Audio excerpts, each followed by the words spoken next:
이 뱀이 찾아와가지고 여자한테 물어봐요. 하나님이 참으로 너희에게 동산 모든 나무의 열매를 먹지 말라 하시더냐? 참으로 이렇게 물어본 거예요.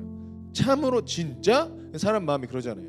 뭐 물어봤을 때 하나님이 동산 모든 나무 열매 먹지 말라 모든 나무 열매 먹지 말라 하셨어? 뭐 이렇게 하니까 뭐 그래 당연하지 이렇게 하면 되는데 진짜야? 막 이렇게 물어보면 사람이 헷갈리잖아요. 이제 막 헷갈려.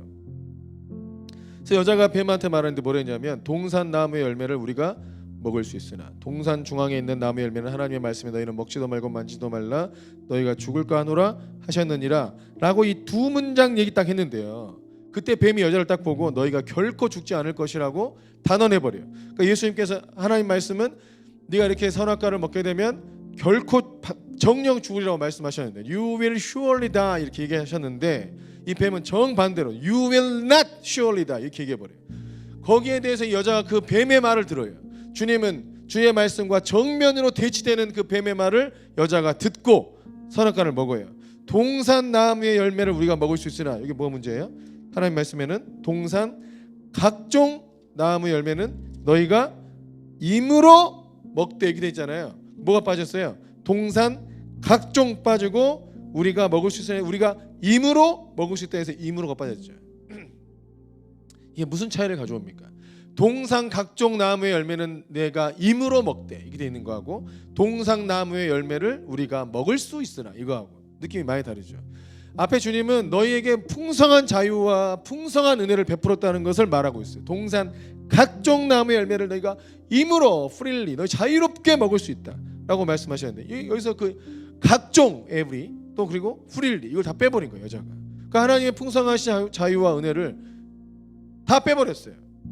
또 3절에 보면 동산 중앙에 있는 나무의 열매 주님은 하나님은 선악을 알게 하는 나무 열매라 그랬지 동산 중앙에 있는 나무 열매라고 말한 게 아니에요. 말씀하신 게 아니에요. 선악을 알게 하는 나무 열매를 동산 중앙에 있는 나무 열매다라고 얘기하는 것은 하나님께서 그 나무에게 부여하신 영적인 의미 자체를 거부한다는 거예요. 그걸 인정하지 않았다는 거예요. 선악과는 하나님과 사람 그 아담 사이에 특별하게 언약 맺은 특별한 나무인데 그냥 일반 나무 이렇게 취급한 거예요. 그러니까 뱀이 볼 때 정신없구나 넌 딱 걸렸어 했는데 하나님의 말씀에 너희는 먹지도 말고 만지지도 말라 말씀 안 하셨거든요. 그러니까 막 그 마치 반대하고 강압하는 건 더 느낌이 강하게 표현하잖아요. 또 너희가 죽을까 하노라 죽을 수도 있고 안 죽을 수도 있어요. 뭐 이런 식으로 얘기하니까 뱀이 야 너는 끝났어. 너는 하나님 말씀 전혀 모르네. 그러니까 반대 하나님 말씀에 정반대로 얘기하니까 더 쏠깃해. 야 너희가 결코 죽지 않을 거고 있잖아. 너희가 먹는 날에는 하나님과 같이 돼서 선악을 알게 될 줄을 하나님이 아시니까 못 먹게 한 거야. 그래 어쩐지 하나님이 이거 못하게 하더라. 막 이런 생각해가지고 확 따먹은 거예요. 근데 그때 먹을 때 6절에 보면 여자가 그 나무를 본즉 먹음직도 하고 보암직도 하고 지혜롭고 할 만큼 탐스럽기도 한 나무인지라 여자가 그 열매를 따먹고 자기와 함께 있는 남편에게도 주매 그도 먹은지라. 그러니까 전에는 그 선악을 알게 하는 나무가 그렇게 뭐 대단해 보이지 않았어. 그냥 뭐 이랬단 말이에요. 근데 이 뱀의 유혹이 딱 들어오니까 저걸 먹으면은 눈이 밝아져가지고 하나님처럼 된다는 말을 딱 들으니까 그때 딱 보니까 먹음직도 하고 보암직도 하고 지혜롭고 하면 나 저거 먹으면 대단해질 것 같은데 나 저거 먹으면 나 뭐가 될 것 같은데 야 이것만 터지면 나 뭐 될 것 같아 막 이런 유혹들이 들어오는 거죠. 여러분 이런 사탄의 유혹과 하나님의 말씀을 분별하는 기준은 사탄은 이렇게 마음을 만들어요. 사탄의 유혹은 보암직도 하고 먹음직도 하고 이렇게 만들어 사람 마음을. 근데 하나님 말씀 뭐예요? 자기를 부인하게 만들어요. 내 생각과 달라요. 하나님 뜻이. 자기를 부인하고 날마다 자기 십자가를 지고 주님을 따라야만 주의 말씀에 따라갈 수 있는 말씀이에요. 완전히 다르잖아. 분별이 어려워요? 완전히 다르잖아요. 완전 욕심이 일어나고 막 유혹을 받고 이렇으면 주의 뜻이 아니지. 마귀가 유혹한 것이지. 그러나 하나님의 약속과 비전은 기쁘지만 그러나 나를 부인하고 자기 십자가 지고 주를 따라야 하는 길이잖아. 이게 어렵냐고. 똑같지. 뭐 이게 뭐가 어려워? 이게 완전히 다른데. 완전히 다르잖아. 완전히. 이에 그들의 눈이 밝아져 자기들이 벗은 줄 알고 무화과 나무 잎을 엮고 치마로 삼았더라.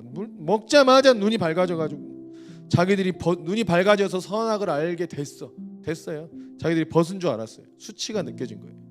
그 전에는 이 악한 내가 악에 빠져 있구나, 수치스럽구나. 악에 빠져 있고 하나님의 기준에서 벗어나 있구나. 이게 악이구나. 내가 악을 한 거죠. 그러니까 이게 이런 거 있잖아요. 뭔가를 알아서 좋을 게 없는 거. 죄를 알아서 좋을 게 없잖아요. 악한 것을 알아서 좋을 게 없어. 근데 무조건 알면 무조건 좋은 줄 알아. 뭔가를 맛봐서 좋을 게 없는 것도 있단 말이에요. 그죠? 그러니까 이들이 그걸 맛봐 버린 거예요. 그러니까 거기에 물들어 버린 거예요. 거기에 지배를 당하게 된 거죠. 그러니까 눈이 밝아져서 자기들이 벗은 줄 알았어요. 수치심이 딱 들어온 거예요. 내가 하나님의 어떤 기준에서 벗어났구나. 죄라는 게 나한테 들어왔구나. 이게 악이구나. 그전에는 악을 몰랐으니까 악을 알게 되니까 자기들이 벗은 줄 알게 된 거예요. 수치심을 느끼게 된 거예요. 그래서 너무 수치스러우니까 전에는 다 벗고 다녔으면서도 뭐 옷 하나 걸칠 생각도 안 했는데 수치스럽지 않으니까 악이 없었으니까 이제는 악이 들어와서 수치스러움이 느껴지니까 갑자기 깜짝 놀래가지고 자기들 마음대로 이렇게 무화과 나무 잎을 엮어서 치마로 만들어 입었다 이거예요.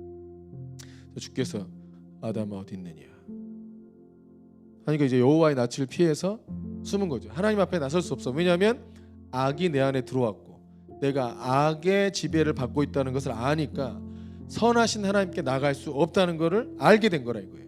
이게 선악을 알게 됐다는 의미이기도 해.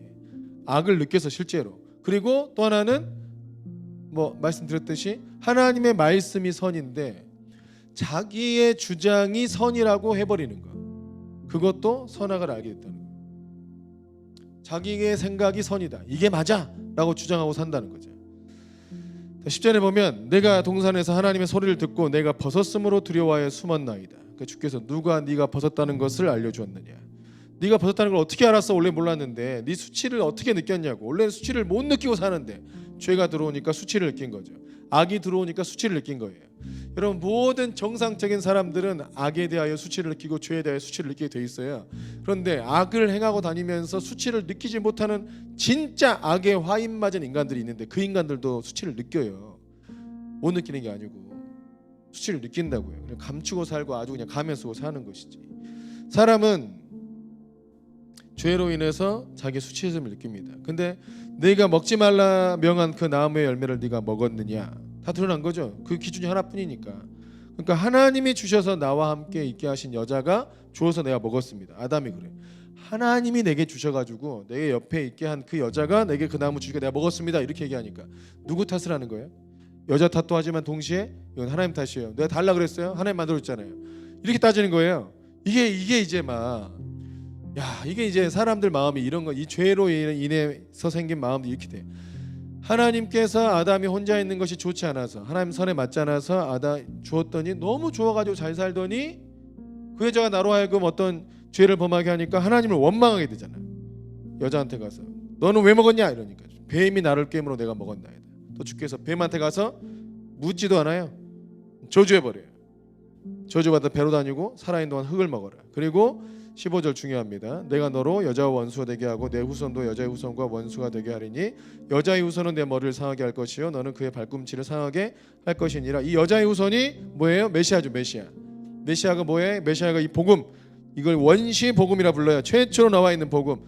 여자의 후손이 너의 머리를 상해 할 것이다. 이 말씀을 하셨는데 이 말씀을 하신 이가 실상은 예수님이라 볼 때 예수님께서 내가 내려가서 그 원수의 머리를 깨버리겠다. 이 뱀아, 이 원수야, 내가 너 머리를 깨서 내 사랑하는 백성들을 이렇게 엉망으로 만들어 놓고 하나님 나라를 엉망으로 만들어 놓은 너를 내가 알짝을 내고 작사를 내버리겠다 하신 거예요. 이때 아주 그냥 하나님의 진노가 서려에 있는 거죠. 너 뱀, 너는 이 뱀의 배후에 사탄이 있으니까 이 된 거죠.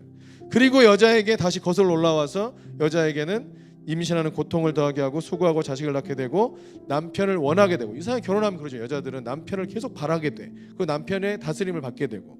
이게 일종의 징계잖아요. 징계. 그러나 그 상태에 있어야 돼요. 여자가 뱀한테 유혹받아가지고 또 이렇게 선악과 따먹는 이런 죄를 많이 범하게 될 수 있기 때문에 남편의 지도 아래 있어야 돼. 그리고 임신하는 고통을 더하게 해서 그 임신하고 애를 해산함으로 구원을 받는다는 말씀이 바울 서신에 나오잖아요. 근데 그 고통이 실상 여인들에게 자기가 더 성숙해지고 또 진리를 알게 되고 생명의 신비를 알게 되는 이런 과정들을 겪게 돼요. 성숙해져요. 죄에서 벗어나게 돼요. 임신이 실상 많은 죄를 맡고 있지 않습니까? 그러니까 잉태하는 고통을 통하여서 사람이 성숙해져요. 그러니까 징계지만 죄로 물들어 있는 사람들, 그들을 징계를 통하여 바로 잡으려고 하는 시도들이라 생각하면 돼요. 그러니까 징계가 무조건 그 사람을 버리려고 하는 게 아니잖아. 그 사람을 구원하려고 하는 거죠. 징계는 그 사람을 더 바르게 하고 구원하려고 하는 것이 징계이기 때문에 이런 말씀들이 실상 그런 의미가 있다. 또 아담에게는 네가 평생 수고해야 소산을 먹게 되고 또 땅이 너에게 가시덤불과 엉겅퀴를 낼 것이다. 왜냐하면 너로 인해서 땅이 저주를 받았기 때문이에요. 아담이 그 땅을 축복하고 땅에 하나님 나라를 이루고 정말 거기가 번성하고 복받는 현장이 되게 해야 되는데 하나님과의 언약을 깨면서 저주를 불러왔기 때문에 그 땅으로 말미암아 고난을 받게 돼 있어. 그래서 인생의 모든 남자와 사람들은 이 땅에서 땀 흘려 수고하고 평생을 고생하고 스트레스 받으며 살아야 돼요. 그렇지 않게 살 수 있는 사람이 아무도 없다는 걸 여러분 빨리 알아야 돼. 누구든 전부 다 인생은 이 하나님의 이 징계 아래 피할 수 있는 사람이 없다. 그리고 결국 다 죽게 된다. 그래서 죽음에 대한 두려움으로 평생을 살게 됩니다. 주께서 이들을 버리지 않으시고 아담도 그의 아내의 이름을 하와 모든 산자의 어미라고 믿음으로 긍정적으로 믿음의 이름을 지어주고 하나님께서도 그 아담과 그 아내를 위해서 가죽옷을 지어 입히셨는데 원래는 무화과 나무 잎을 입었잖아요. 가죽옷을 지어줬고 여기서 이제 문맥적으로 보는 계시의 의미는 너희 스스로 만든 무화과 나무 옷으로는 무화과 나무 잎의 치마로는 너희의 수치를 가릴 수 없고 하나님께서 만들어 주신 가죽옷으로 너희의 수치를 가리게 된다. 그래서 구원은 하나님께로부터 온다. 구원은 너희 스스로 너희의 수치나 죄를 가리는 것이 아니라 구원은 너희 스스로 할 수 있는 것이 아니라 하나님께서 너희를 구원해 주신다는 의미를 담고 있는 정도로 이해하는 게 좋겠습니다.